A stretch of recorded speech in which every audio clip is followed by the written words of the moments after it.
कालपासून अनेक बांधवांचे फोन येतात, मेसेज येत आहेत की आम्ही गावाकडनं जसे पुणे असेल, सोलापूर असेल, इकडे सांगली असेल, नाशिक असेल, अनेक बांधवातून समाज बांधव पुण्यामध्ये राहणाऱ्या समाज बांधवांसाठी अन्नधान्य घेऊन येतात.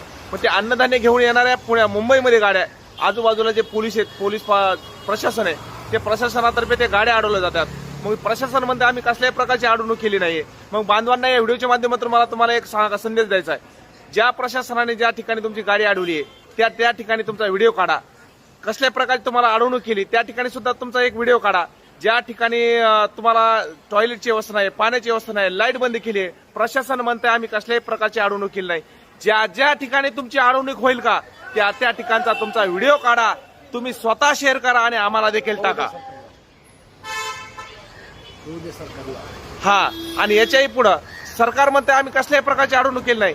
हा व्हिडिओ सरकारपर्यंत गेला पाहिजे. जे ठिकाणी आमची अडवणूक झाली आहे, फसवणूक झाली आहे, लाईट बंद केली आहे, टॉयलेट नाही, पाणी नाही, अन्नधान्य यायला लागलंय गावाकडून, ते सुद्धा अन्नधान्याची अडवणूक केली जाते. ते अन्नधान्य या ठिकाणी जे समाज बांधव राहते तिथपर्यंत ते पोहोचलं नाही पाहिजे. अशा प्रकारची सरकारची किंवा प्रशासनाची व्यवस्था आहे. प्रशासनाची अडवणूक करायला लागलंय. हे व्हिडिओ त्या सरकारपर्यंत गेले पाहिजेत की आम्ही खोटं बोलत नाही. धन्यवाद. जय जिजाऊ, जय शिवराय.